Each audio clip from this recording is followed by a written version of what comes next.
Assalamualaikum warahmatullahi wabarakatuh. Apa kabar semuanya? Semoga sehat selalu dan tetap semangat belajar. Nah, hari ini kita akan belajar tentang perbandingan senilai ya. Memahami dan menyelesaikan masalah yang terkait dengan perbandingan senilai. Nah, sebelum kita belajar, bolehlah di-like dan di-subscribe dulu ya. Nah, dalam kehidupan sehari-hari, kita sering menemukan masalah yang berkaitan dengan perbandingan senilai atau proporsi. Perbandingan senilai ini juga dinamakan dengan proporsi. Begitu juga seorang koki, pembuat roti, penjahit, pedagang, dan berbagai macam pekerjaan lainnya. Dalam kegiatan ini, kalian akan menguji masalah nyata apakah masalah tersebut termasuk perbandingan senilai atau bukan. Kemudian menyelesaikan masalah yang berkaitan dengan perbandingan senilai ya. Oke, langsung saja kita amati tabel ini, situasi perbandingan senilai dan bukan perbandingan senilai. Kita lihat situasi A. Jika harga 4 kg beras adalah 36.000, berapakah harga 8 kg beras? Nah, harga 8 kg beras yaitu 36.000 dibagi 4 kg dikali dengan 8. Nah, 36.000 dibagi 4 kg ini akan menemukan hasil harga dari 1 kg beras, kemudian dikali 8 kg. Jadi hasil dari 8 kg beras yaitu 72.000. Selain menggunakan cara ini, kalian juga bisa menggunakan cara dengan dikali silang. Yang pertama kita buat kotak-kotak dulu, kotak-kotak seperti ini. Nah, kemudian di atas ini kita tulis kilogram karena yang ditanya 8 kg ya. Ya, di sebelah kilogram kita tulis harganya. Nah, di sini 4 kg harganya 36.000. Kalau 8 kg harganya berapa? Karena harganya belum diketahui, maka di sini kita tulis X. Kita akan mencari X. Caranya bagaimana mencari X? Dengan dikali silang. Dikali silang itu kiri atas dikalikan dengan kanan bawah, dan kiri bawah dikalikan dengan kanan atas. Namanya perkalian silang. 4 dikali X jadinya 4X, kemudian 8 dikali 36.000 atau dibalik juga bisa, 36.000 kali 8. Jadi 4X sama dengan 36.000 dikali 8. Supaya 4-nya ini hilang dan tinggal X, karena kita akan mencari X ya. Supaya 4-nya hilang, sama-sama kedua ruas kita bagi 4. Mengingat lagi materi di semester 1. 4X dibagi dengan 4. Kemudian 36.000 dikali 8 juga dibagi dengan 4. Agar lebih mudah, bisa kita coret-coret ya. 4 kita coret dengan 4, tinggal X saja.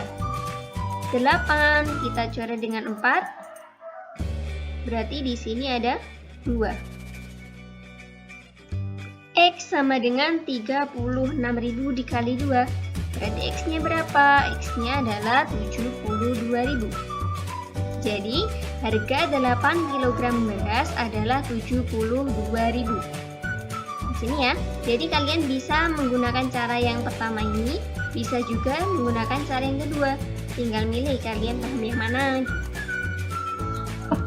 Sekarang kita perhatikan situasi yang B. Saat Budi berusia 4 tahun, adiknya berusia 2 tahun. Sekarang usia Budi 8 tahun, berapakah usia adiknya? Nah, 4 tahun ke 8 tahun ini ditambah 4 tahun ya. Atau bisa juga 8 dikurang 4, jadi tambah 4 tahun, 4 ke 8. Berarti usia adiknya sekarang juga 2 ditambah dengan 4 tahun, yaitu 6 tahun. Budi berusia 4 tahun, adiknya 2 tahun. Nah, Budi berusia 8 tahun, maka adiknya 6 tahun. Nah, sekarang manakah yang merupakan perbandingan senilai? Kita lihat perbandingannya. Yang pertama, 4 kg harganya 36.000 dan 8 kg harganya 72.000. Apakah ini senilai? Iya, dia sama dengan, kalau 4 kita kali 2, maka hasilnya 8, 36 kali 2, maka hasilnya 72. Jadi sama ya, akan sama. Begitu juga dengan 8 dibagi 2 hasilnya 4, 72 dibagi 2 hasilnya 36. Maka dia bisa dinamakan dengan senilai. Nah, sedangkan saat Budi berusia 4 tahun, adiknya berusia 2 tahun. Budi berusia 8 tahun, adiknya berusia 6 tahun. Kalau kita cari senilai apa tidak, dia bukan senilai. Kenapa? Karena 4 kalau kita kali 2 8, sedangkan 2 kalau kali 2 adalah 4, bukan 6. Jadi dia tidak senilai. Begitupun juga sebaliknya. Saat 8 kita bagi 2 hasilnya 4, kalau 6 dibagi 2 hasilnya 3. Karena pembaginya harus sama ya. Kalau atas bagi 2, bawah juga 2. Jadi ini bukan senilai. Dan situasi A ini adalah senilai karena nilainya sama dengan. Senilai itu artinya nilainya sama. Ya, meskipun angkanya nggak sama, tapi kalau kita bagi atau kita kalikan, nilainya sama. Oke, kita lanjut ke contoh soalnya. Tentukan apakah himpunan pasangan bilangan berikut proporsi atau tidak. Nah, proporsi itu apa tadi? Proporsi itu senilai apa tidak? Dari 2 sama 4, 4 sama 6, 6 sama 8, 8 sama 10, 10 sama 12. Ini itu senilai enggak ya? Nah, kita akan cek satu persatu. Caranya bagaimana? Caranya dengan menyederhanakan. Menyederhanakan pecahan ini 2/4 kita sederhanakan menjadi 1/2 karena sama-sama dibagi 2. Nah, 2 dibagi 2 hasilnya 1 dan 4 dibagi 2 hasilnya 2, jadi 1/2. Bagaimana cara menyederhanakan? Kita menggunakan pembagian FPB. FPB dari 2 dan 4 adalah 2, jadi 2 dibagi 2, 4 juga dibagi 2. Kalau atas bagi 2, yang bawah juga dibagi 2. Ini kita mengingat lagi materi yang semester 1. Nah, selanjutnya 4/6. Sama-sama dibagi 2, jadi 2/3. 4 bagi 2, 2, 6 bagi 2, 3. Dan selanjutnya 6/8. Kita sederhanakan jadi 3/4, 8/10 disederhanakan jadi 4/5, dan 10/12 disederhanakan jadi 5/6. Nah, di sini kita bisa melihat setelah disederhanakan nilainya tidak sama. Ini ada 1/2, ada 2/3, ada 3/4, dan seterusnya. Ini tidak sama. Karena nilainya tidak sama, maka dia bukan proporsi. Coba kita lihat yang 1B. 3/4. 3/4 FPB-nya adalah 1, jadi sudah paling sederhana, tidak bisa disederhanakan lagi. Kemudian yang 6/8, kita sederhanakan, FPB-nya adalah 2, jadi 6 bagi 2, 3, dan 8 bagi 2, 4. Selanjutnya 9/12. 9 dan 12 FPB-nya 3, berarti 9 bagi 3, 3, dan 12 bagi 3 adalah 4. Kemudian 12/16 disederhanakan jadi 3/4. 15/20 disederhanakan juga jadi 3/4. Nah, dari sini kita bisa melihat hasilnya setelah disederhanakan adalah sama, 3/4, 3/4, 3/4. Nah, semuanya hasilnya 3/4. Jadi, dia merupakan proporsi karena sama ya, 3/4. Selain dengan menggunakan penyederhanaan bentuk pecahan, kalian juga bisa menggunakan bilangan desimal. Bagaimana caranya? Caranya 2 ini 2/4 berarti 2 dibagi 4. Kalian bisa menggunakan kalkulator atau bisa juga menggunakan porogapet ya. 2 dibagi 4 itu hasilnya 0,5, dan 4 dibagi 6 hasilnya 0,67. 2/6 ini artinya 4/6 ini artinya 4 dibagi 6 ya. Kemudian 6 dibagi 8 hasilnya 0,75. 8 dibagi 10 pakai pembagian biasa aja ya, hasilnya 0,8. Kemudian 10 dibagi 12 hasilnya 0,83. Jadi bisa kita lihat tidak ada angka yang sama, jadi dia bukan proporsi. Sedangkan yang bawah 3 dibagi 4 0,75, 6 dibagi 8 juga 0,75, 9 dibagi 12 juga 0,75, 12 dibagi 16 0,75, 15 dibagi 20 juga 0,75. Semuanya angkanya sama, jadi dia proporsi. Ingat ya, kalau semua angkanya sama dengan disederhanakan atau dengan desimal angkanya sama, maka dia proporsi. Kalau ada salah satu saja yang angkanya tidak sama, maka dia bukan proporsi. Gitu ya. Selanjutnya, buat grafik dari setiap masalah. Nah, grafik A, nah caranya buatnya bagaimana? X-nya 2, Y-nya 4. Berarti di sini X-nya 2, 1, 2, dan Y-nya 4, 1, 2, 3, 4. Dan seterusnya ya, kita buat titik, kemudian kita tarik garis lurus. Ini grafik yang bukan proporsi. Kemudian ini grafik yang proporsi. Bagaimana perbedaannya? Coba kalian amati perbedaan kedua grafik ini, perbedaan proporsi dan bukan proporsi. Kita lihat titik asalnya. Nah, di sini garisnya tidak melalui titik asal 0,0. Sedangkan di sini garisnya melalui titik asal 0,0. Jadi perbedaannya, grafik proporsi itu berupa garis lurus yang melalui titik asal 0,0. Jadi kalau garisnya melengkung seperti ini, meskipun melalui 0,0, dia bukan grafik proporsi. Itu ya, cara membaca grafik yang merupakan proporsi dan bukan proporsi seperti itu. Oke.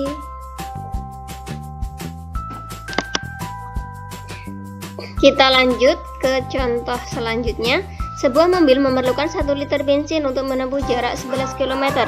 Berapa banyak liter bensin yang dibutuhkan mobil untuk menempuh jarak 66 km? Berapa jarak yang ditempuh mobil jika bensin yang dibutuhkan sebanyak 5,5 liter? 1 liter bisa menempuh 11 kilo. Jadi, kalau mau menempuh 66 kilo, berarti 66 dibagi 11 kilo. Sama dengan 6 liter. Banyaknya bensin yang dibutuhkan untuk menempuh jarak 66 km adalah 6 liter. Nah, selain menggunakan cara yang ini, kita juga bisa menggunakan cara yang dikali silang. Nah, kita tulis dulu bensinnya. Bensin 1 liter menempuh jarak 11 kilo. Berapa bensin jika jaraknya 66 kilo? Yang dibutuhkan berapa ya bensinnya yang dibutuhkan? Nah, dari sini kita bisa mengalihkan silang. X dikali 11 jadi 11X dan 1 dikali 66. Biar lebih paham, saya coret di sini. Nah, kita kalikan silang. X dikali 11, 11X. 1 dikali 66, 66 dikali 1, yaitu 11. Agar X 11-nya hilang dan tinggal X saja, karena yang kita cari X berarti sama-sama dibagi 11. 11X dibagi 11 sama dengan 66 dibagi 11. Kita coret-coret. 11 dibagi 11 habis, tinggal X. 66 dibagi 11 sama dengan 6. Jadi X-nya adalah 6. Bensin yang dibutuhkan adalah 6 liter, sama ya hasilnya ya. Jadi kalian bisa milih pakai cara yang atas atau yang bawah, bebas. Nah, kemudian yang kedua, berapa jarak yang ditempuh mobil jika bensin yang dibutuhkan 5,5 liter? Kalau 1 liter menempuh jarak 11, berarti kalau 5,5 liter berarti 5,5 dikali 11 kilo, yaitu 60,5 km. Jadi ya, kalian juga bisa menggunakan cara yang seperti ini, kali silang ya. Oke, contoh, jadi jarak yang ditempuh adalah 60,5 km. Kita lanjut ke contohnya, contoh selanjutnya. Di sini ada sebuah pabrik roti, biasanya membutuhkan 500 gram tepung terigu untuk membuat sebuah roti sobek. Jika pabrik tersebut mempunyai 500 kg tepung terigu, berapakah roti sobek yang dapat dibuat? Nah, sebelum kita cari berapa rotinya yang dapat dibuat, kita lihat dulu satuannya. Di sini ada gram dan di sini kilogram. Kita samakan dulu satuannya. Kita misalkan roti sobeknya adalah X, dan kita samakan dulu satuannya. 500 kg itu sama dengan 500 dikali 1000 gram, jadi 500.000 gram. Ditambahin 03 ya kalau dijadikan gram. Jadi 500.000 gram. Karena sudah sama, di sini 500 gram dan di sini 500.000 gram, kita bisa mencarinya. X tadi roti sobeknya misalkan X, jadi X sama dengan 500.000 tepung yang dimiliki dan dibagi 500 tepung yang digunakan untuk membuat satu roti. Hasilnya X-nya adalah 1000, jadi roti sobek yang dapat dibuat adalah 1000 roti. Kemudian contoh yang lain, Dina mencatat bahwa 40% dari teman sekelasnya adalah perempuan, dan dia menyimpulkan bahwa perbandingan perempuan terhadap laki-laki adalah 3:5. Apakah kesimpulannya benar? Nah, kalau 40%-nya perempuan, berarti sisanya 40% ini sisanya berapa? Persen itu berapa sih? Persen kan ada 100 ya. 100 jika dikurangi 40 berarti dia akan ada 60. Nah, kita kurangi 40 sama dengan 60. Jadi sisanya 60. Kalau 40%-nya laki-laki berarti kalau 40%-nya perempuan berarti 60%-nya adalah laki-laki. Nah, kita buat perbandingan dari 40% dibandingkan 60%. Persennya bisa sama-sama kita coret. Nah, persen dan nolnya kita coret, jadi tinggal 4 dibanding dengan 6. 4 dibanding 6 kita sederhanakan lagi. 4 dibagi 2 yaitu 2, dan 6 dibagi 2 ada 3. Jadi 4 banding 6 itu sama dengan 2 banding 3. Nah, kesimpulannya apa? Kalau dia menyimpulkan 3:5, berarti kesimpulan Dina kurang tepat. Kenapa kurang tepat? Karena jika 40%-nya perempuan, 60%-nya laki-laki, maka perbandingannya adalah 2:3. Nah, itu tadi adalah pembahasan dari perbandingan senilai. Sekian dulu ya pembahasan untuk perbandingan senilai kali ini. Apabila ada yang ditanyakan, bisa ditanyakan di kolom komentar atau bisa japri ke ibu ya. Oke, kita akhiri. Wassalamualaikum warahmatullahi wabarakatuh.